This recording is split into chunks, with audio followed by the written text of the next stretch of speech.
Many people have lost contact with family members because of the Church of Scientology's disconnection policy, which orders members to cut ties with those who leave the church.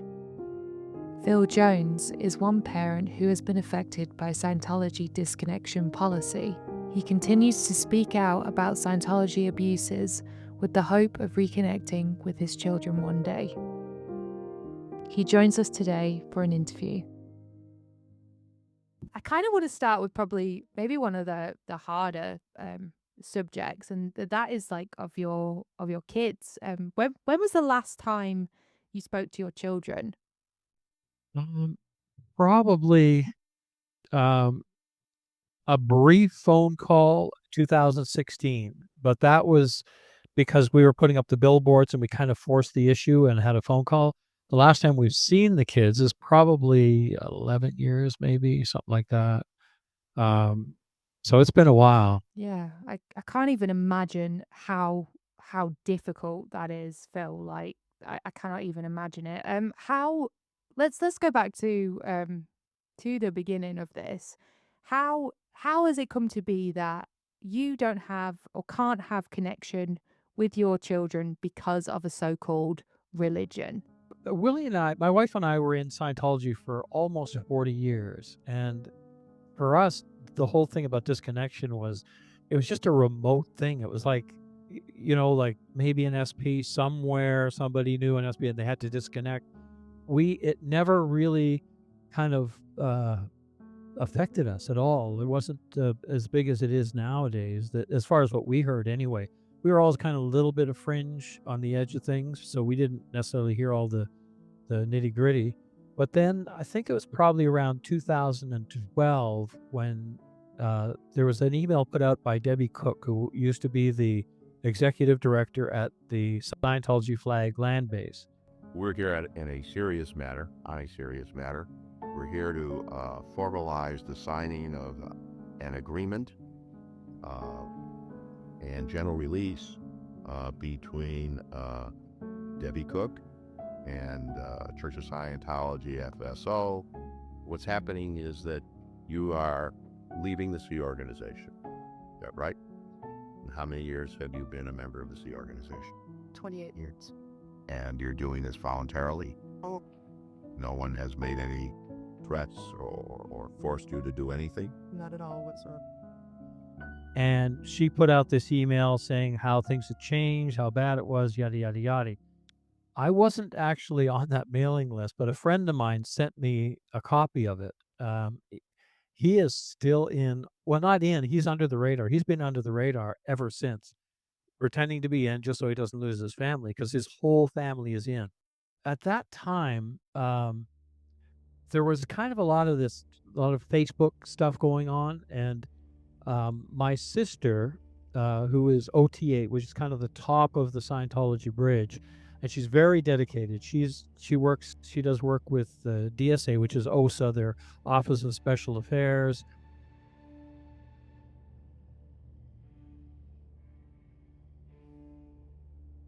Good morning, Board of Supervisors. Thank you for letting me speak here today. My name is Pauline Lombard. I have been a Scientologist for 30 years. In June of 2009, when the official spokesperson of the church, Tommy Davis, announced that 50 instances of violence had occurred on 22 members of the staff here in Hammett, I decided to withdraw my support to this organization. However, in September of 2008, I was still a trusted member, and I was asked by the Office of Special Affairs in Orange County, which is the intelligence arm of Scientology. They monitor what information about Scientology goes out to the members and to the world. And I was asked to assist with the harassment of Mr. Francois Choquette, who I'm sure you're all well familiar with. And I was asked to go out to his home, which I did. I was actually, as part of the information control that the church runs on their members, I was indoctrinated to believe that all protesters were terrorists. Upon my return to the organization, I was also informed if anybody were to ask me who set me up to do this, I should tell them that it was on my behalf. I myself decided to do this, not the church. The church will lie and will set others up to lie in order to give themselves a favorable image. My sister contacted me at one point, and because she'd been, I guess, doing work for OSA and monitoring my friends list on Facebook, and I had Debbie Cook on my friends list. And my sister said, well, you need to take her off there. Well, I had never met Debbie Cook, didn't know her. My wife and I at the time, we were kind of out at that point. We'd been out for a little while, like maybe a couple of years, I think since '09. And we were under the radar up until 2012, 2013. So I didn't want to create any upset or any friction or anything like that. So I took Debbie Cook off my mailing list, off my friends list. Facebook friends are, I don't know why they call them friends, because if you never met them. Anyway, and there were a couple of others. My sister, every once in a while, she'd say, oh, you need to take this person off and that person. Okay, fine. And then one day it was like, she said, you need to take these people off your friends list. Now, this was a family we'd known for 25 years, and we knew them really well. Their kids went to school with our kids. I said, no. I said, I kind of had to draw the line.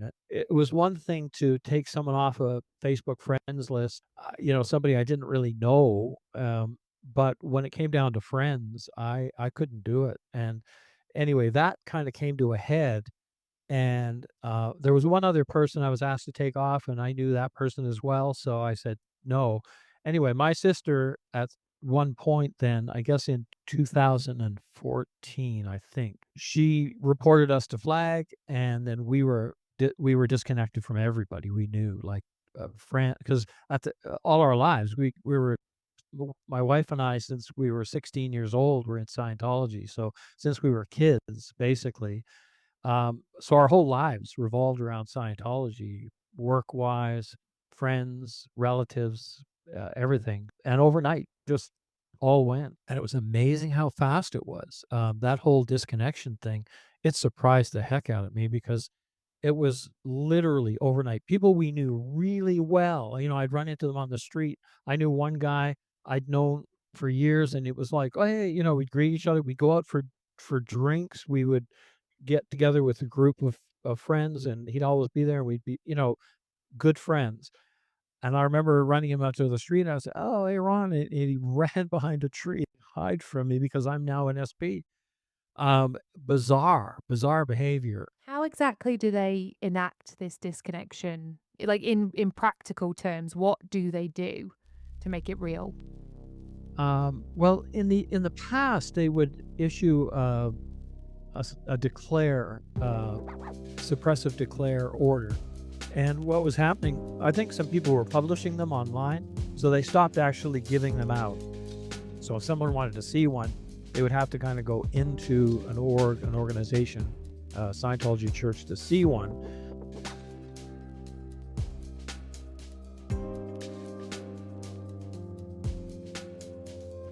So I never did see one. I never saw a suppressive declare, but I mean, it was just obvious and they must have contacted everybody. They must have known everybody we knew. I went to see a guy I had done work for years, made him tons of money, and he told me flat out, he said, you can't work for me if you're not in good standing with Scientology. And so business-wise, it all kind of dried up. So that was our experience, our personal experience with disconnection. Family as well. And I have my sister, OT8. Haven't spoke to her since. My brother, he's OT3. He's still in. My sister and brother live 10 minutes from us. And we've lived in this town for 6 years almost, and never see them. I ran into my brother once, but he wouldn't have anything to do with me. So, in fact, when we went I have another younger brother, and his wife had passed away, and we were going to the memorial, it was a celebration of life. And my older brother said to my younger brother, he said, well, can you tell Phil that if we're there, not to talk to us?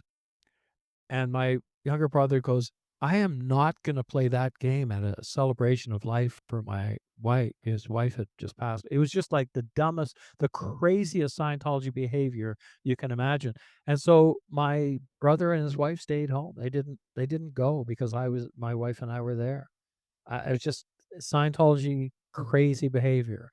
Disconnection is kind of absolute in Scientology's mind, anyway. It's really awful to hear that so many friends and family just gone overnight Yeah, because you're an evil suppressive person, apparently. As so many of us are, I know. and Yeah, it is crazy. And also the apparent, leaders in communication can't even talk to you. When it's it just bizarre. when doesn't make any sense, does it? My older brother had done a thing in Scientology called Grade Zero, which is an auditing action where the end phenomenon is supposed to be that you can communicate with anyone about anything, anytime. And yet he cannot communicate with me anywhere, anytime about anything. So I always joke that he needs to go back and redo his Grade Zero. Would you like to talk to him again? I would. Yeah, I mean, he's family and we always got along, throughout our lives. So, uh, but I, to be honest, if I had my choice between my kids and my brother and my sister, take my kids anytime. Yeah. And obviously they've been in the Sea Org for a very long time. They went to a Scientology school, is that right?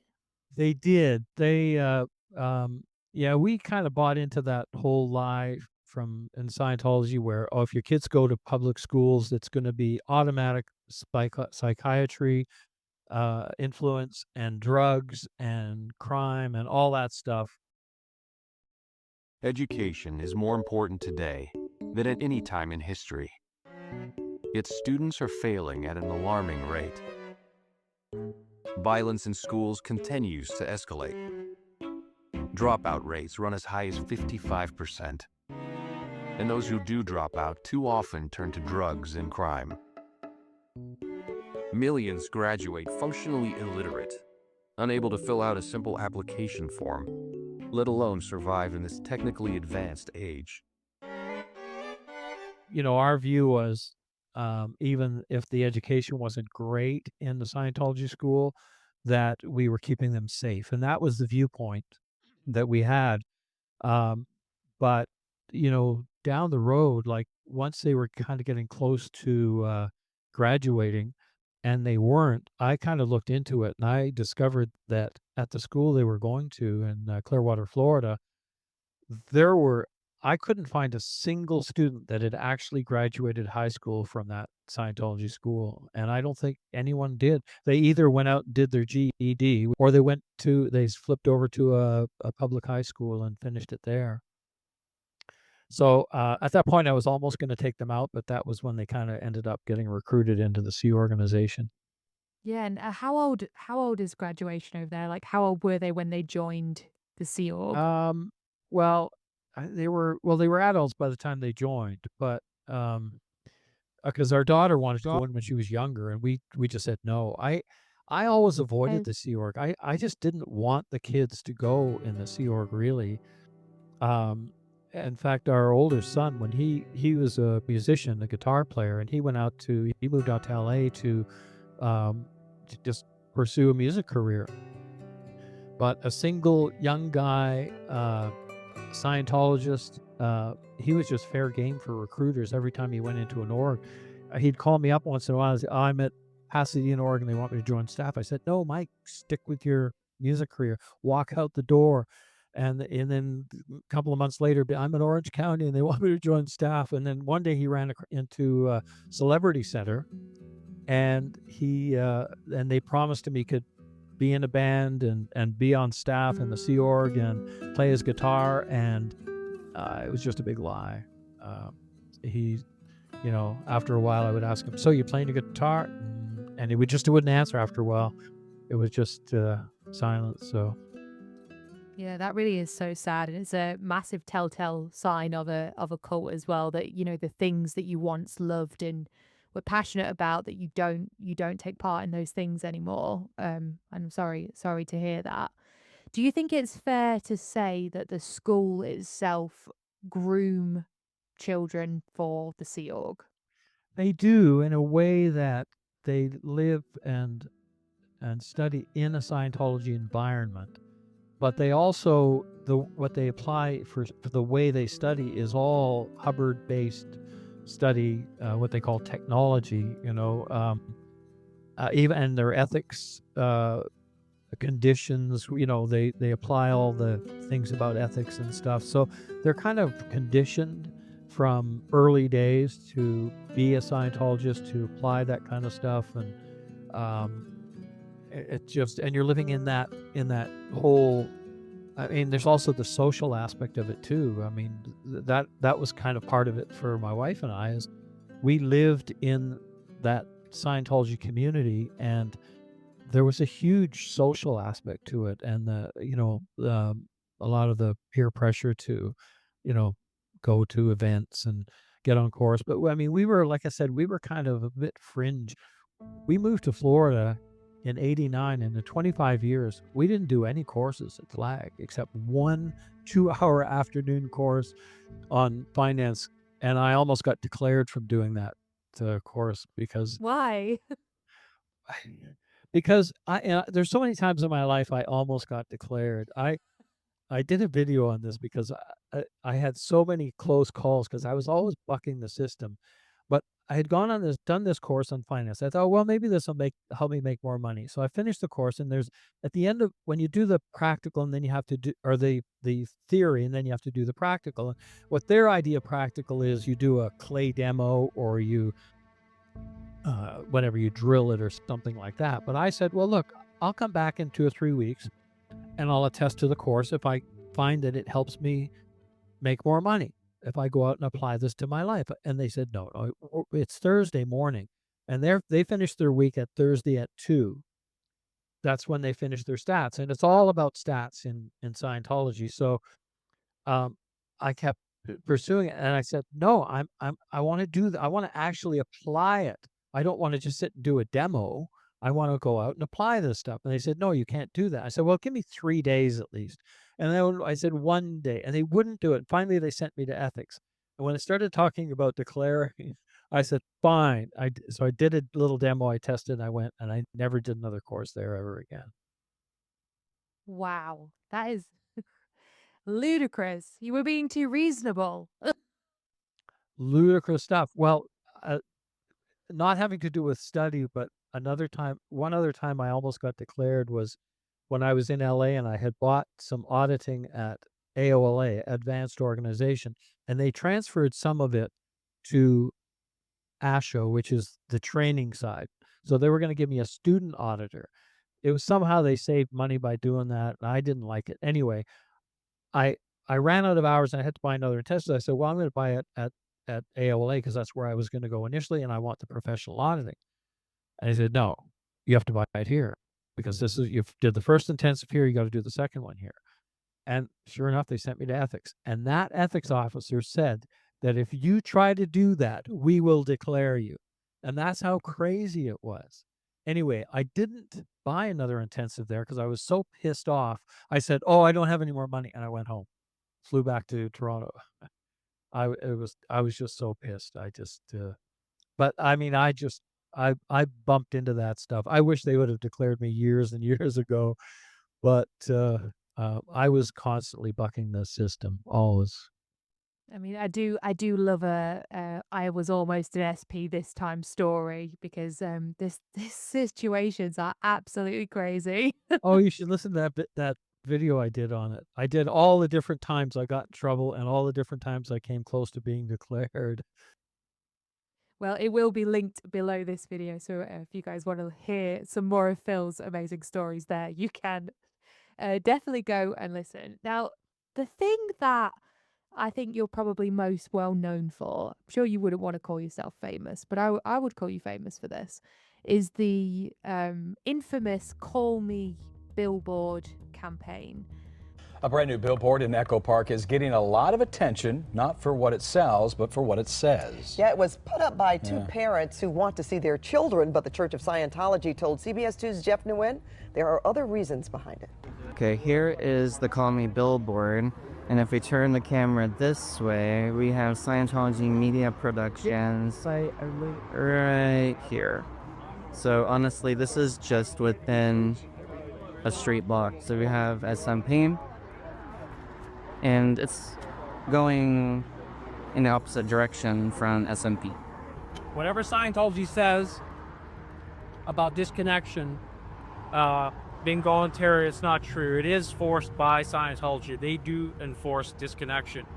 And the numbers are staggering. There are literally thousands of families that have been broken up by Scientology. What led up to that was we were living in Florida when we were declared and got cut off. So we ended up moving out to Vegas because we thought, well, both our kids are in the Sea Org in Los Angeles, and it was a little expensive to live in LA, so we moved to Vegas. And we thought, well, it's a 4-hour drive. We could go back and forth to LA and try to see the kids. So we moved to Vegas, and then we started going into LA, and we were protesting.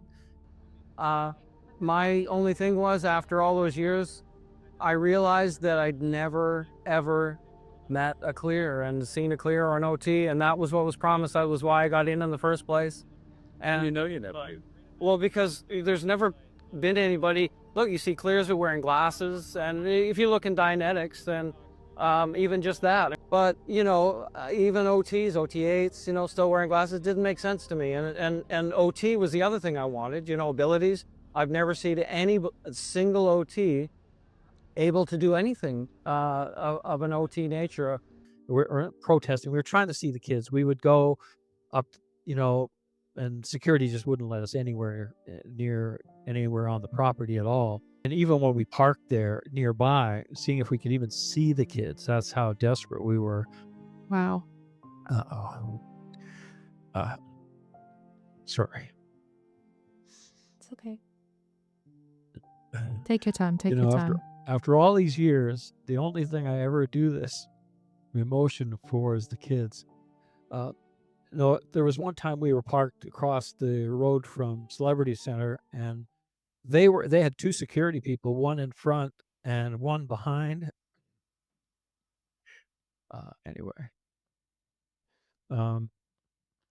So anyway, we were doing that for some weeks, and then we had a phone call from a friend of ours, an ex-Scientologist, that there was a TV show going to be done about Scientology, and she wanted to know if we were interested in maybe participating.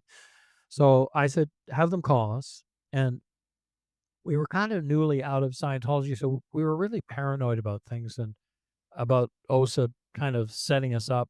They do that kind of stuff in fair game, and they'll try to do things to discredit us or whatever, or worse.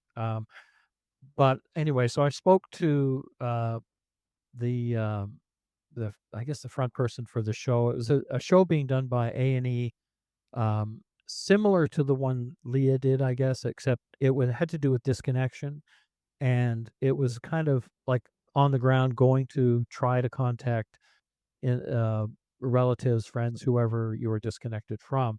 They did 8 episodes for that show, and they were all filmed and edited, lawyers approved, and then A&E shut it down. But anyway, So it never made it to air. It never made it never to the made air. it air. Well, I think what happened was that Leah's show was around the same time, and I guess they figured, well, they had the celebrity aspect, so they had the choice between the two shows, and they picked the celebrity aspect. When we started doing the show, they would come along when we were going out to the different orgs, so Celebrity Center, and sometimes around Big Blue in Los Angeles, and sometimes around Author Services, which is where our daughter works. So, and they would come and film. They would just follow us and film and document what we were doing. And we were doing stuff. I mean, we would go there, and then we did things like I created this missing poster about our son, and we would post them up around Celebrity Center and hand them out to people that are around, eating in the restaurants there and stuff like that. Um, and then we kind of hit a dead end at one point where it did create a phone call from our son, but it didn't go well. And I was really defeated at the time. And I was just like, get ready to give up at that point. And we were walking away. We were at Celebrity Center, and all the film crew was walking back towards their trucks and stuff. And I was walking along, and I looked over at one of the security guys, and he was laughing at us because, he, in his mind, he had beat us. And I looked over at him laughing. I said, "You're laughing because the family's broken up?" And I said, "I'm going to come back bigger." Uh, anyway, yeah, I'm sorry. It's okay. Listen, Uh, I really wanna just take this moment to just thank you for being vulnerable about this. I know it's the most horrible, evil part of Scientology. And I really know how impassioned you are about the work that you have done. And I'm sorry that you haven't had that reconnection yet. And I really, really hope that you get it. yeah, we still have hope. We do. Um, anyway, we wanted to think of something bigger, and a couple of people had mentioned billboards, but we didn't think it could be done. It was just too expensive. So I had a friend who's a graphic artist, and he designed the Call Me billboard for us. And I tried to raise the money, and I set up like uh, a PayPal donate button. I had no idea what to do with that stuff. I think after a week we'd raised $70, and it wasn't going anywhere. So Tony Ortega on the Underground Bunker agreed to do a story on it. So he posted it, and I had set up a GoFundMe account at that point too. And he set up he did the article, and he put the link in there. And within 2 days, we had enough for 2 months of the billboard. Okay, here we are, La Brea and Hollywood Boulevard. That is our billboard, right? That's where it's going up on March the 21st for a month. And right there, that building, the orange building, is Author Services, Scientology. And right behind it is David Miscavige Residence. So anybody coming out of there is going to see that billboard, and that is awesome. It was amazing. The support that came through was absolutely phenomenal, and so we were able to get the billboards up. But the thing about those thousands of people that contributed, the number of people that contacted us that had family disconnection in Scientology, it just blew us away. Uh, Kids, adults, family, brothers, sisters, mothers. And it was just amazing how many people contacted us and said, "Yeah, I lost my brother, I lost my sister, my father, I mean, it was amazing to us." So for us, what happened at that point was this was kind of up to then, up to that point where my wife and I were just kind of fighting to get our kids back. But there were so many people that had contributed to the whole billboard campaign that we kind of felt an obligation to make it wider. Um, so and that from that point on, it wasn't just about us. We did it for the whole group. Yeah, and the messaging, if I remember right, is to my loved one in Scientology, call me. Is that correct? Yeah, yeah. And we had a website set up, and we had the information on there about disconnection and stuff. That website, I don't know what happened, but I had spoke to our hosting company because it crashed at one point. They said they had so many attacks from all different. It crashed the site completely. So when I had to reset it because everything was lost, I just set up a single page on there. So that's all that's on there now. But I had like a whole bunch of pages and stuff on there. all about disconnection and some of the stories that people had sent us. But all of that got trashed. It was I can't say for sure it was Scientology, but I don't know who else would be that would have gone after that site. It really resonates with so many people. I think that's why it was so successful, you know. And did you have anyone reach out to you that had kind of seen the billboard and gone, "Oh my gosh," like, and got out of it? You know, did that I happen? yes, I had right away. I had some people that had said they were in and saw it and got out from it. But recently, I was speaking to a couple of people who are ex-Scientologists, um, both who said that they saw the billboard when they were in. One of them said it was a big factor in them getting out. So, and they were both people who actually now have YouTube channels and they're speaking out. So here we go. That is amazing. Now, how long did the billboard stay up for? Was it for 2 months or no? I think we had it up for at least 2 months on that location, and then we, did one in, Clearwater, and we had that one only up for a month. And it's not cheap to put those up. It's at least $4,000 per month, so and plus the artwork, which I think was $700-800, maybe $900 to do the printing. So, uh, the day after that the Clearwater billboard went down, Scientology put their billboard up on the same spot. Of I know. course. Yeah. And then we had another billboard go up um, just about a half a block from the Scientology media productions. When you stood by the billboard, you could see the Scientology media productions from there. So we had, I think that was up for at least 1 month, maybe two. Um, and that was the last Call Me billboard we had up there. But we had other stuff. I mean, we had magnetic signs on our vehicles. We drive around Scientology buildings. Um, we had lots of press. I mean, my wife and I were on Good Morning America. Call Me. Now, those former Scientologists say they haven't seen their kids in over 2 years, and that is their last-ditch attempt to reconnect. The Today Show, the Morning Australian Live. We were living in Vegas. They set up a studio in Vegas where we would go, and we were live in Australia doing that interview. It's amazing. And then we had Yeah, that must be radio. so surreal, right? It Like was you've gone surreal. from being in this group and then joining this like activism, creating a billboard, then you're on TV. Like, what a wild ride. And I am not like that. I'm like not a public person at all.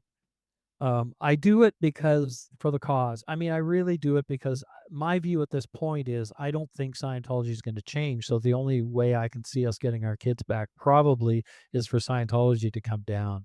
And I don't know. I may be wrong on that. Maybe the kids will wake up and come out, but I think that we have to just keep fighting the battle. How do you think that Scientology will end?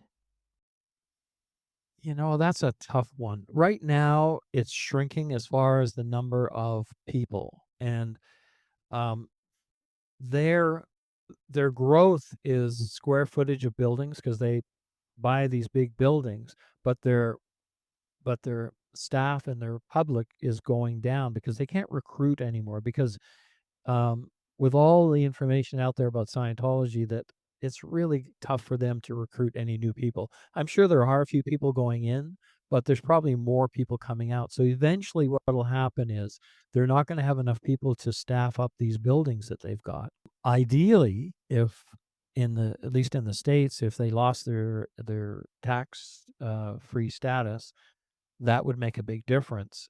Or if the FBI maybe stepped in or whatever and charged them with something or other. Um, you know, um, the abuses to me are it's not a choice in Scientology. The abuses are part of their writings. I mean, Hubbard wrote all this stuff. Fair game. He wrote all the stuff for Office of Special Affairs, and all the stuff they're doing is just following the dictates of Hubbard. So Some people will say, well, are you against their beliefs or their actions? But their actions are based on their beliefs. So Yeah, that makes complete sense, and I'm totally hearing you and here with you on your points there. You just mentioned about fair game. Did you experience that when leaving? And if so, what did they do? well, mostly during the time that we were doing the billboards. I mean, we had letters from their lawyers. Actually, one of their highest paid lawyers sent us a cease and desist letter at one point, and we had just returned from LA doing some protesting, and we got home and we got this cease and desist letter, and I said to my wife, I said, Willie, we're going back. I said, I'm not gonna. We were not planning to go back for a month or two to LA, but I said, let's go. Jump back in the car. Back we went out protesting. If they're going to try to shut us down, then I'm going to just push back harder. So we ended up going straight back to LA, but we were followed by PIs numerous times. Actually quite a few times. During the Billboard days, when we arrived in Clearwater, we had driven out to Clearwater and we had a mailbox there, picked up the mail, and then we were being followed. It was really obvious we were being followed, but I knew the area so well. I kind of ditched them because we were heading over to meet the camera crew. When we finished filming, we were going to be going to drive to see the grandkids. And then we were being followed by, and I heard later from one of the TV show guys that they knew that the PI that was following us was the head of the agency. I guess that because we had lost the other guy before, he must have said, "Oh, I'll show you how it's done." I lost that guy. I was able to ditch that guy because there's no way I was going to have him show up and find out where our grandkids are and stuff like that. So What are you thinking when this is happening? Because, it sounds like a movie. It sounds like some Timu Tom Cruise situation. What when you're being followed? What that must be so weird. it was weird, but it was a bit scary in a way because uh, you know, um, they were trying to intimidate us. They don't sort of hide it that much. But when we were being followed the last time, and that the guy in his pickup truck, he had a big truck, and so I thought, well, I we were going down just south of Flag, so I turned into a side street and I pulled over right away. The guy came flying around the corner, and he didn't have time to stop. He went down the street, and I looked at him. I go, he's got a big truck. He's not going to be able to make a U-turn. So I did a quick U-turn, went down the street, turned in, went behind a building, and I knew he'd have to do the old three-point turn.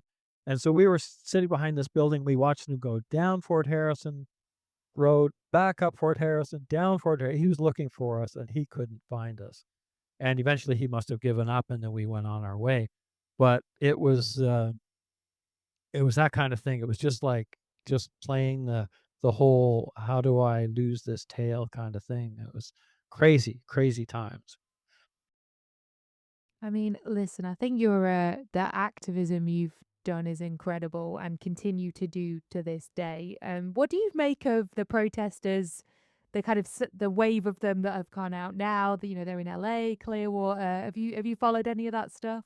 I do, and some of them have kind of become friends. And my view is this, and I view it like back in World War One, where you're in the trenches, and you pop up once in a while and you fire off a few shots at the enemy. Is what we do. We go out, we protest, or we put out a video, or we do an interview, or whatever. Someone asked me about, because there was a lot of time there was some criticism floating around. I said, look, I might not like the guy next to me in the trenches, but he's better shot than me. And I'm not going to reach down and pick up some dirt and toss it at him and have him shut down or something.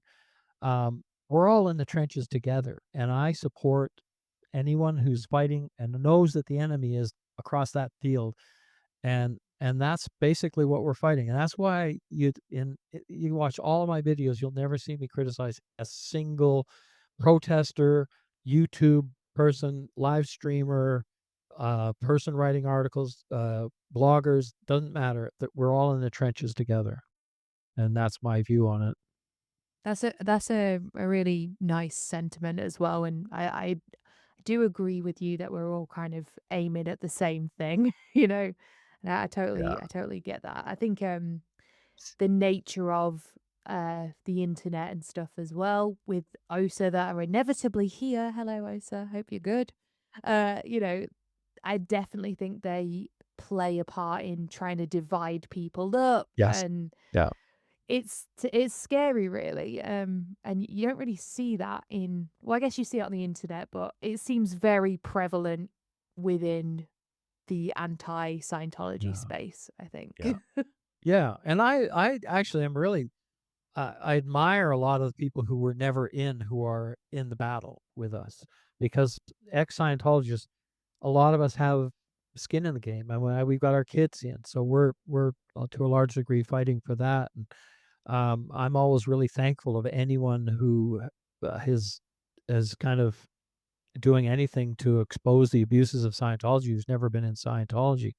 Um, I very much appreciate that, anybody who's doing anything along those lines. Yeah, I think we're in a very relentless era of it as well, where there's videos going up every single day about the abuses of Scientology, which is fantastic. And I hope more and more people leave. In light of your the Call Me campaign, kind of the messaging of it, if you did get a call from your kids, what would you want to say to them? When we were, oh, see, this is where I go again. When we If were it's on our, too much, please no, don't. no, But I just I'll do it. No, I'll do it. It's just, it's weird because when you're in Scientology, you're always suppressing emotion, and I don't get emotional about anything except the kids. When we were on our way to Clearwater to do the billboard there, and we were in the hotel on the way. We were staying in a hotel at one point, and we got a call from our daughter. Now she wasn't alone because we could hear there were other people that, I guess, in the room or at the table or whatever. And we were told, basically, she said that Scientology wanted us to stop doing three things. It was stop criticizing Scientology, stop doing the billboards, and I can't remember what the other one was. And and if we did all that, then we could have a relationship with the kids. And I said, I agree to all of that. I'll I'll agree to all three of those things. And all I ask is just one thing from you, and I'll agree to all three of those things. And that one thing is end disconnection for all the people that are disconnected, all the thousands of people that have been disconnected from. And it was, of course, that didn't go anywhere. It was like, and you could hear people in the background going, "No, no, no, no." So anyway, it kept going back and forth. The thing is, I knew for a couple of things that I knew for one thing that Scientology would never stick to their end of the bargain. If they did, it would be the occasional phone call from the kids. Oh, everything's fine. Oh, gotta run. Oh, yeah, we're doing great. Just, on a day off, it just lie. It wouldn't be a relationship. It wouldn't be where we would actually have, or what would happen is they would say, okay, if you want a relationship with the kids, and now that you've stopped the billboard, you stopped this, and you're taking down all your websites, and they would want me to turn over every bit of information, emails, conversations I've had with anybody I've talked to, any ex Scientologist, they would want all that information. They would want me to donate a bunch of money. They would want me to do lower conditions, meaning I would work up through their harsh things, do manual labor for them before I would even be accepted back in. And then what would happen after all of that? They would say, no, sorry, we changed our mind. You're off. And I would have already stopped all of that stuff, and it would be so hard to have started it all over again. But they can't be trusted. So we did kind of get that offer, but I had to kind of stick to my guns on it. Plus, we were in the middle of doing the Call Me campaign, and like I said, thousands of people donated for it. And if I would have said, okay, we'll take that deal, for us, What about all those people that had donated all that money for those billboards? That'd be a huge betrayal, and I couldn't do that. Yeah, what a hard position to put you in, and you know what? I'm sure all those people are glad you stuck by them in that. And it's like you just said, if you had done it, it's not like they would have stuck to their end of the deal anyway, is it? So did you say that you did have a conversation with them then? You had a conversation with your daughter? Yeah, briefly, and it kinda started to escalate because I kept sticking to my position, and then at some point, when she was talking my daughter was talking, and then I guess somebody just realized it wasn't gonna go anywhere, and somebody hung up the phone because she was halfway through a sentence, halfway through a word, and it just cut off. So I think they just cut the call off knowing that it wasn't going anywhere, and that was it, so And if you tried to send letters or anything like that, would those letters even reach them or no? no, no. Office of Special Affairs and Scientology would get those letters. In fact, I did that once where I had a letter for our son that I wanted to hand deliver. And when we were on the sidewalk, this was during the filming too. We had the film crew, and I was standing there, and the security guy, I was on the edge of the property, security guy, like literally 2 feet away from me. And I had the letter here. I said, just hand this to our son. Now, they're not allowed to take a letter because they think it might be a summons or something like that. So I opened it up and I showed him. I said, look, it's not a summons. It's just a letter for our son. And I put it back in the envelope. He wouldn't take it.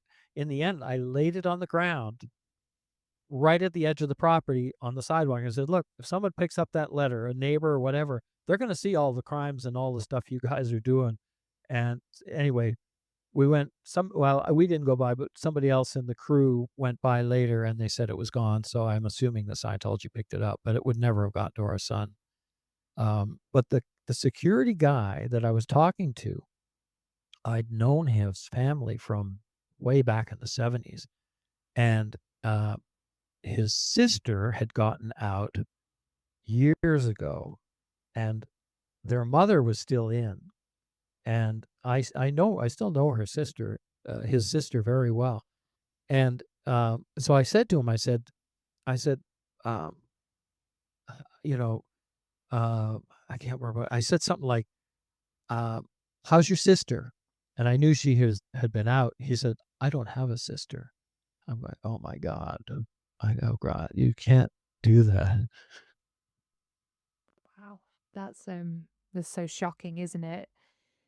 I mean, is it because of the is it the belief system that, your mum could have been your friend in another lifetime and that family doesn't really matter? Like how can they do that with their own family? I don't understand. Yeah, and that is part of it, but that's something that we could never have bought into. Like I said, even when it came to friends, I couldn't buy into the disconnection thing.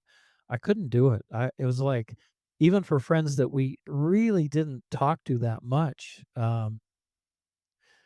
we knew them. We'd known them for quite a few years, but how often, did we talk to them? Not very much. It wouldn't have been a big deal to disconnect from them, but I couldn't do that. But it does get kind of run on you in some Scientologists, the guys that are like really hardcore, especially if they're in the Sea Org. All those security guys standing there, they were all in the Sea Org, all um, those guys. So, they just have that run on them. And I guess that is part of it that, oh, well, it's just, a sister this lifetime or something. And yeah, you have to be pretty hardcore to be able to say that. And how invested did you get into all of this? The bridge, the money aspect, did you invest quite a lot into Scientology? Yes and no. Compared to most, probably not a lot.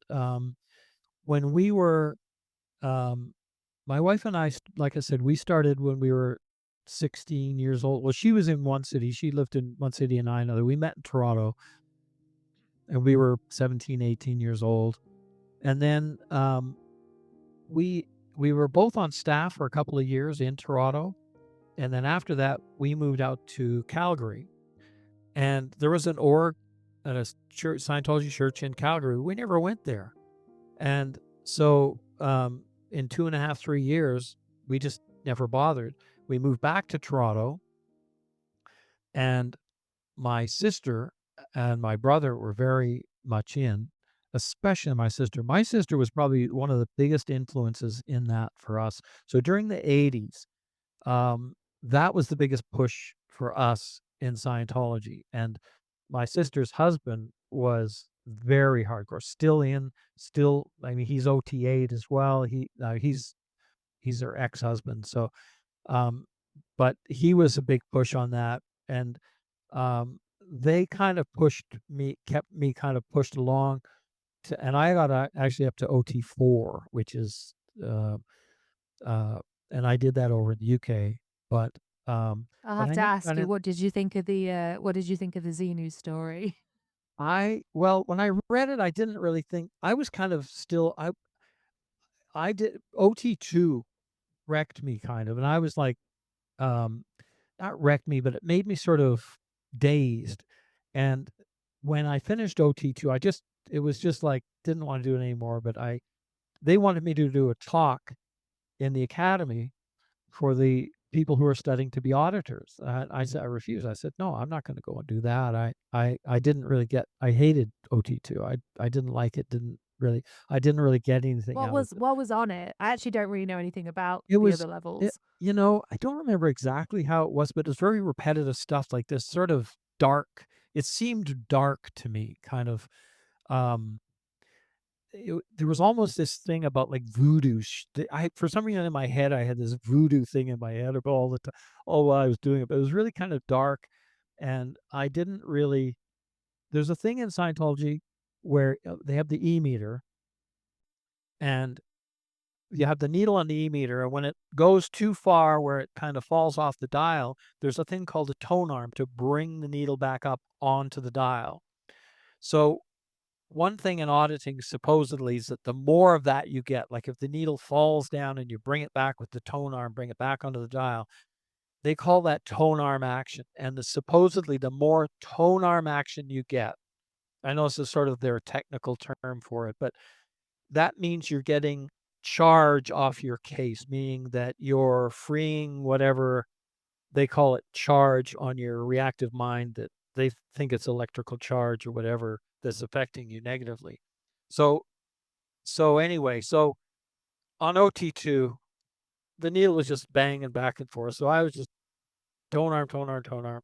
So it took them a day to convince me to go and do a talk in the academy. And finally I agreed. So I went up there and I stood in front of the academy and all these students sitting there. I looked around and I go, well, you'll get a lot of tone arm off the case. Thank you very much. Out I went. Oh, they were not happy with me at all. I didn't give any wins or anything. I just said, well, got a lot of tone arm off the case. And out I went. And OT3, I got it. That's when you read the thing on Xenu. And I was still dazed from OT2. And I read it and it didn't think much of it. So I sat down and OT3, you audit solo, meaning you have the two cans kind of together with a little piece of plastic in between. You hold them in one hand and you're operating the meter with the other. And then you're supposed to audit these body thetans that are not you. They're other beings that are kind of attached to you. And I started running this. I started doing the first thing on it that you have to sort of communicate to this. And it for some reason it made me like dizzy, like almost nauseous, because what you're doing is you're trying to put speak to something that's not really there, but you have to pretend it's there and it's outside your body. And I was like, I was like, I was getting kind of vertigo from it. And so I said, oh, screw this. And I walked out and I went, gave him my materials. I said, I'm not doing that anymore. I said, well, you have to go back in. I said, I'm not going to go back in. I'm done. And I said, I can't do that. It's just making me off my head. So they took me in session. I guess they were going to give me some repair thing or something. And they gave me some kind of review. They have these lists where was it the meter? Was it your hands were sweating? Was it just all this sort of stupid questions? Anyway, they convinced me to go back in, and I just started running this thing on OT3, just going through the motions. And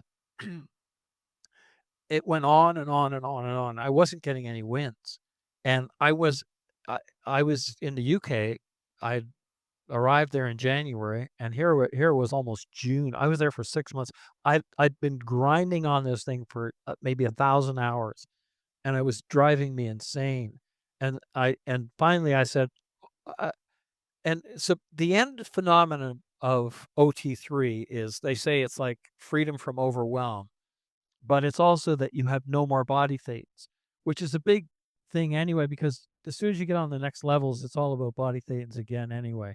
So I went But and those ones are on drugs. It's I different. know, and I did OT4, and I said the same thing on OT4.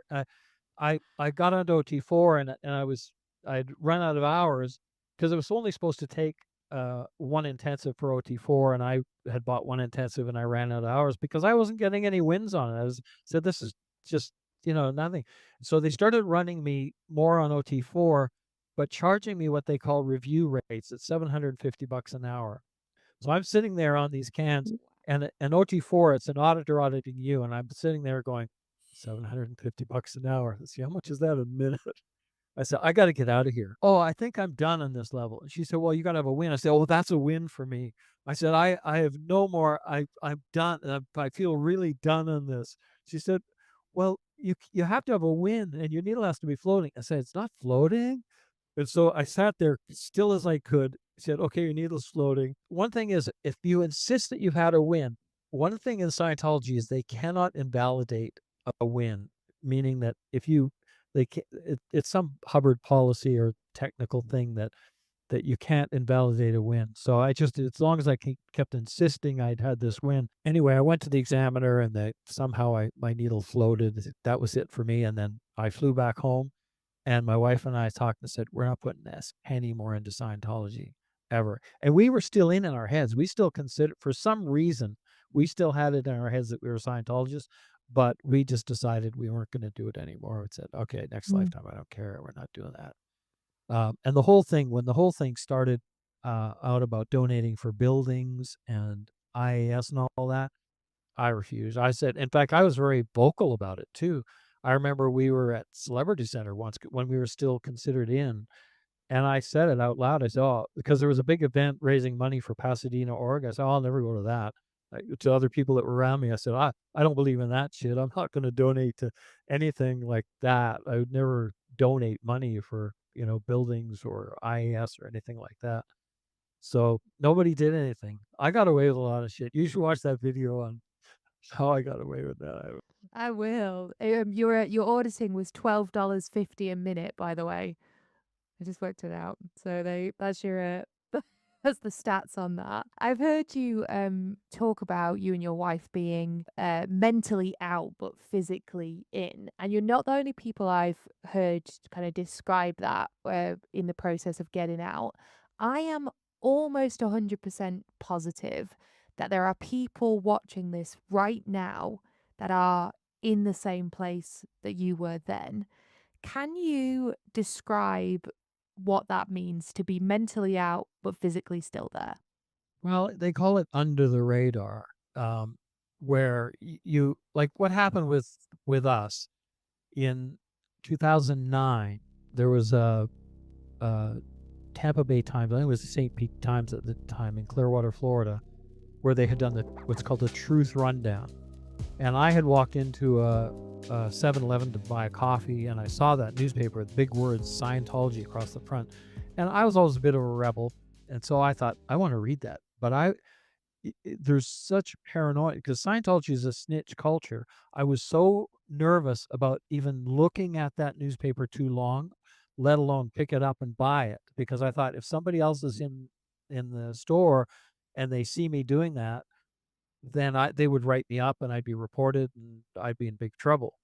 So I bought my coffee. I went home and I got on the internet. I thought, maybe I can find something on this. I started searching. I found the Truth Rundown, and I started reading all the stuff, watching all the videos and all the interviews they had done. And there was one video that Jason Begay had done where he talks about, show me a clear. And when he said those words, and I go, you know, in 40 years, what got me in the first place was clear. I had read in Dianetics, a clear has perfect eyesight, perfect memory, perfect computation ability. And I was in high school and I thought, that's what I want. And I was an athlete at the time and I was wearing glasses. I thought, oh, perfect eyesight. I want that. You were a swimmer, right? I was a swimmer. And I got in for clear. That was what got me in. I was never one of those people who wanted to clear the planet and help everybody else. I just wanted clear. That's all I got in for. And I looked at that point when I was listening to that video, and I go, in 40 years, I've never seen anybody with one iota of that. No, not even a bit of improved eyesight. No one with any better memory, no computation ability, whether it's from clear or even OT. I mean, when we were declared, there was a a guy I knew who was OT8, all the way up the bridge. And he called me up to see what was going on, and and I was talking to him, and I said, well, you know, I I'm out. I realized that there's never been a clear OT made, and yada yada yada. And he was trying to handle me because this was his thing. He was, he was he had an ego, and he was like Mr. Technology. And anyway, here's this OT8, and I'm on the phone with him, and he says, "Oh, I'm hanging up. I'm going to hang up." He says, "Phil, I'm going to hang up. Phil, I can't hang up my phone. You're going to have to hang up." I'm thinking, here's an OT8 who can't hang up his phone. How lame is that? I said, okay, that clinches it for me. We're done there. People who might be watching this, if they're under the radar, it's a tough decision to make because you can lose. If you're working for a Scientology company and you're making a lot of money, because sometimes you can make, I have never made as much money as I made working for a Scientologist in Clearwater, Florida. And so I know it's tough. And then losing family, people who have big families that are in. But on the other side of that coin is, if every single person who was out in their heads came and spoke out, then Scientology might crash just from that. If there were enough of those people that spoke out and just walked out the door and said, okay, I'm done with it, and spoke out. They got to be their decision. And I understand people not being able to get out if they're in that position. We stayed under the radar for 2-3 years at least, so I can understand people doing that. That's a long time to be sort of faking it, hey? Like to be I mean, were you faking it like with other Scientologists? How did that actually go down? Well, we ended up moving out of the area a little bit because we didn't want to be sort of in that mix too much. It was difficult to do, and I know I was starting to get in trouble a little bit. So we ended up moving a little bit south to Sarasota and lived there for a couple of years. So, but when I was, I think it was either 15 or 16, but it was in the winter time, either before or after my birthday. So I don't know, I might have been 15, I might have been 16, but I was with some friends at a hockey game at the local community center, and we were walking out after the game, and it was night and cold. It was snow, and I had kind of walked away, and one of my buddies was looking at the bulletin board that was there, and he said, "There's a drug lecture going on." I said, none of us were really interested. And he said, "Well, let's just go and we'll see, we'll make fun of them if nothing else." And so, anyway, we all kind of agreed to go. I think only 2 or 3 of us ended up going. I didn't understand any of it, what they were talking about in this drug lecture. Back then, they didn't have the purification rundown, the sauna thing. So they were talking on this drug lecture about the drugs and the stuff like that. But they were also talking about like auditing and things like that. And I didn't, most of the stuff they were talking about, I didn't have a clue what he was talking about. And he started talking about losses, like, if a person has a loss and then they need to handle that loss, and that's why they take drugs and that. And he says, yeah, if a person loses their dog, and they, then we have counseling. And so somebody in the audience pipes up. They said, well, why don't you get them another dog? And the guy said, well, no, that's not the point. Is when they lose their dog and they say, yeah, well, just get them another dog. This guy in the audience was really good.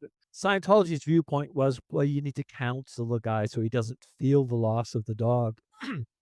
And somehow you can run it out, the loss, and make him not feel the loss anymore. But the guy in the audience was kind of going, well, just get him another dog.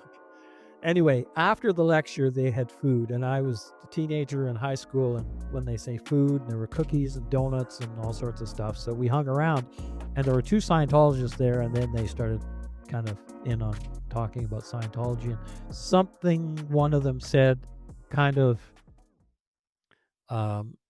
fit in something from me for whatever was looking for or whatever, and I started looking into it more, and that's what. And once you're starting down that road, they have a whole system for sort of feeding you into the whole mix. And similar with my wife, she lived in another city and she had moved to Toronto. We met in Toronto at the Toronto org at the time, and that was it. We were kind of in it from that point on. She didn't pursue it as much as I did as far as getting up the bridge, because like I said, it was mostly my sister that was pushing. The thing is, and people always think, oh, I'd never get involved with something like that. That's the kind of thing that I've heard people say. But if you're interested at all in any kind of personal development, you know, the three biggest categories are health, wealth, and relationships, right? Which Scientology has a course for all of those. Of course it does. It's born out of people that want to make their lives better or in some way. It preys on that, and anyone can be. That was part of what they sold me on when we were having our cookies and donuts. And, I was a kid in high school, and they talked about the communication. They have a communication course, and I'm thinking, oh, yeah, I can talk to girls better. It's like that would be my thing, because I wasn't looking for I didn't have any clue about OT levels and all that kind of stuff. I just wanted better memory, better eyesight, and be able to communicate better. And that was it. So, and at some point it turns into telepathy, and you can make things happen with your mind, but it's gradual, isn't it? It's a graduation of ideas that gets somebody there, and I think anyone can be susceptible to it, to be honest. They sold me on doing a short course, a $15 course. And I was in school. I bummed a bunch of $1 from this person, $1 from that. I paid $15. And it was doing what they call TRs, training routines. And you sit there and you stare at another person for hours on end. And you get into this sort of, well, some people do. And what happened with me is I got into this dissociative state, which is a hypnotic state. And I said, wow, and it kind of felt good in a way. It was like a floating feeling. And so the supervisor who was running the course said, oh, you went exterior. And I said, I didn't feel like I was exterior. I just felt I was floating. Oh, no, that's exterior. But that feeling, they said, and they would say, okay, yeah, so if you go up the bridge, you'll have that all the time. I thought, oh, that would be nice to be able to feel that calmness all the time. But and so what happens is people start chasing that. It's a drug. It's like you have that, and once in a while you get it when you're in auditing. Once in a while you'll get that hypnotic state, that what I call hypnotic euphoria, and it might last 5 minutes, it might last an hour, but it never lasts longer. You never have that as a permanent state, and then it becomes a drug. People start chasing that for the rest of their Scientology career, chasing that feeling that they got from their original hypnotic euphoria that they got either on the TRs or original auditing or whatever they got it from. It is I mean, to hear you describe it that way, it does sound addictive, I guess, in the same way that I guess people can get addicted to alcohol or drugs or anything. Well, it is a drug because I'm sure it releases some serotonin or whatever they call it in the brain on that, and that is a drug that people will chase after. So to that degree, it is an addiction. Well, and once you're addicted to something, that thing can control your life. It's totally not the same thing, but I was really addicted to vaping like a couple years ago. And I only stopped a year ago. And before I stopped, I was like, oh my gosh, like this has so much control on so many aspects of my life. Like, I don't like that if I get on a plane, I have to wait for ages or, on the train and stupid stuff like that. And you only realize when you stop. And the reason I say it is because I think the powers that be within Scientology can get you to do things that you potentially wouldn't have done otherwise. OSA, Office of Special Affairs, or Guardian's Office, whatever it was called when you were in it, did you have any kind of dealings with them? I know they enlist people to do things. Did you ever have any of that? Well, for me, it was more in the early days, the Guardian's Office, which was the earlier form of Office of Special Affairs. There was back in '73, there was a TV show in Toronto, Canada, that was critical of Scientology. And so Scientology wanted to find out of course, they wanted to know what they had in their files. So at the time, I'd been in for a couple of years, and I I guess I seemed sort of pretty on purpose with Scientology at the time. So the Guardian's office approached me, and they wanted me to hire on with a security company that did the security for the TV station so that I could get into those files to see what they had on file in there. So I was really naive because I mean, how was I? Maybe 18 years old. I was a kid. So I went and I got a job at the security company, but I was never posted at the TV station. But I did a good job, and eventually the security company uh, promoted me uh, to being a patrolman. So I got a car and I could go to any site I wanted to. So one day I went down to the TV station. I was nervous as hell because I am not that kind of person to be able to do any of this kind of stuff. And so anyway, I went in and there was a guard there, and I said, "Oh, I'm just going to do a quick run through." He said, "Oh, I'll go with you." I said, "No, no, you stay here." So I went in the elevator and I thought, you know what? If I fit somehow Scientology knew it was the fifth floor, and I thought, I'm not going to the fifth floor. He's going to just report that. I went to the basement, and the doors open, and it was all this machinery and all these people, and I walked in, and the whole place, we were looking at me, and I go, oh God, this is so bad. Got back into the elevator, went to the fifth floor, and the doors open. It was all full of filing cabinets. So I was literally scared shitless at this point. And I opened one filing cabinet, and I looked at it, and I didn't see any Scientology. I closed it, tried the next one, it was locked. And at that point, a cleaning lady walked in, because this was kind of in the evening, maybe 8, 9 o'clock at night.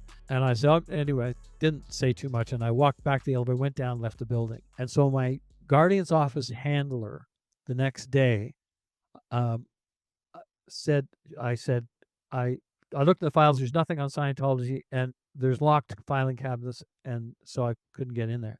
And she said, well, you need to go back and break in to the filing cabinet. You need to open those filing cabinets. And I said, you want me to break into those filing cabinets? I said, I'm not going to do that. I said, opening it is one thing and leaving. I'm not going back there for one, but I'm not going to break into a filing cabinet. I said, you can declare me if you want to. I don't care, but I'm not going to do that.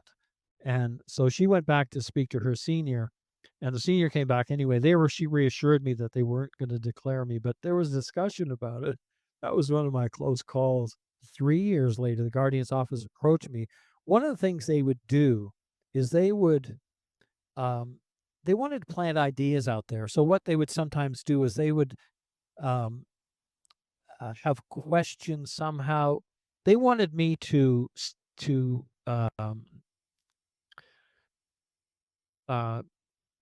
go and take a course at the local college on journalism so that I could say that I'm a journalist, right? Or a student journalist.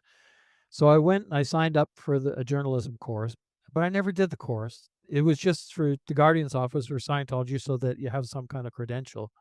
And then they wanted me to write articles to send to various reporters planting, about certain things so that they would plant their ideas about psychiatry or whatever with these so that maybe they could get that reporter to write an article leaning into, saying, "Oh, psychiatry is doing this illegal thing or whatever." The whole thing was so amateur. I mean, I could tell you a bunch of stories about how poorly that went. One of the things they wanted me to do also was they wanted me to go interview, and I had never understood why. They wanted me to interview the warden of a local prison. And so anyway, I called up, I arranged an interview, but I had no idea. I had never even studied the course. I didn't know what to ask. I had a notebook. I didn't even know what questions to ask this guy. They wanted to know, I guess Scientology wanted to know what kind of psychology they were using on the inmates. I think they wanted to set up one of their criminon organizations in the jail. Worked really well for Charles Manson. Yeah, really. Anyway, I'd never been near a prison at that point in time. So I went in and, you go through the first doors and then they clang, that's shut. And here I am between these two doors before the next one opens. I go, oh man, right. And the next one opens. I went and I sat down with the warden. I asked a few questions, went along. I ran out of steam after like 5-10 minutes. I didn't know what to ask. I said, well, that's all I got for now. I got a bunch of other interviews. I'm gone. Anyway, and I left, and that was the end of it. I think that was the end of my journalistic career. But on an aside, I have to tell you this funny story. When we lived in Clearwater, I worked for a Scientologist who sold telephone systems to prisons, and I signed up to do sales, nothing to do with Scientology, but so my territory was from Georgia up through Virginia. And I would fly in, go and see these local sheriffs who ran the jails, or at least see the wardens. And I did this for a long time, and I'd gone to all these prisons and jails. Anyway. So one day, my wife and I were sitting there talking, and the kids were in the room, and we had somebody else there visiting, and I made this comment. I said, "Yeah, I've been in jails all up and down the East Coast." And I didn't think anything of it, but one of the kids, and they were like, about 7 years old, went to my wife later and said, "I didn't know Dad was in jail." They didn't understand that I was selling into the jails when I said the comment about I've been in jails all up and down the East Coast. Anyway, just a funny story. What a fascinating set of kind of weird tasks they had assigned for you, and thank you so much for sharing that. I know you've got so many more stories like that, and I am going to I'm post sorry, I got. all of those. No, I love it. It's brilliant, and I'm gonna post some of those videos because you are a great storyteller as well. You tell them so brilliantly. Oh, I could thank talk you. to you for Thank you very much. hours. The question I'm starting to ask everyone I interview about Scientology now, because I feel like we need to nail it down. And that question is, who is responsible for Scientology's crimes? Imagine it's a pie chart. Who's accountable for what, in your view? Well, it all stems from Hubbard because he wrote the stuff on the crimes. And then Miscavige is like an exaggerated version of Hubbard's. He took all the worst of Hubbard, and he's built it out, and then he's taken that and he's taken it on. I mean, Hubbard when he was young said, he beat up a bully. Well, Miscavige became a bully, and he would just beat up on people who, whatever. The Office of Special Affairs is probably very late. They do what's called the fair game, which means they'll attack and do things that to harm the critics. The people who are, I think that the registrars, the people who sign people up in Scientology for the money, they are abusive in that they take so much money from people till they don't have any left, and then they get them to borrow money to run them. They don't care. They'll run them into debt, and when they run out of money, they run out of credit, then they toss them aside and go on to the next. They're in that pie chart as well. Staff members, to a degree, are supporting the cult, because um, they are contributing to supporting the whole mechanism of Scientology and keeping people on that false bridge, faking it's a big lie. The whole thing is a big lie. There's no clear, there's no OT. So all the people that are on staff and doing that, they're supporting that too. So I'll give you a percentage on the pie chart in a minute, but I'm going to cover everybody who's involved. But even people who, like myself, were public, and even though we were considered kind of a little bit fringe and not super supportive, um, we were also part of that. I think that anybody who supported Scientology um, supported an abusive cult, and I include myself in that. We ended up leading our kids into Scientology enough that they ended up in the Sea Org. So that's on me. So pie chart wise, over 50% Hubbard. Uh, how to Yeah, Hubbard and Miscavige kind of in that mix, 55% between the two of them. And then you've got OSA as the next largest piece of the pie. And then the next biggest piece of the part of pie is probably the registrars, and then the staff members, Sea Org members. But some of the people in the Sea Org too could be very abusive. When I worked I was a public working in Flag Renovations. I think I was the only public in there. And I had heard Sea Org seniors just screaming at their juniors, and just, until the juniors were like, they would just sink down and they shrink down because they can't talk back. There was a lot of abuse in Sea Org, just from, like, middle management. I mean, you see this in companies too. Middle management sort of lords over the juniors, but in the Sea Org, it's even more so, because they you can't talk back to a senior in the Sea Org. They call it backflash, and that would be straight to ethics. So Sea Org members are in that too, more so than just regular staff. You've got regular staff and then public. Um, but then you've also got lawyers and private investigators in that mix too. So they're in that pie chart somewhere too, because it's abuse. I mean, the lawsuits that they're doing and the arbitration stuff that they're doing with these people who have been abused in Scientology and try to take them to court. Scientology just abuses them through the courts with their lawyers and their private investigators and their so it'd be a tough one to figure out how to divide the pie chart up, but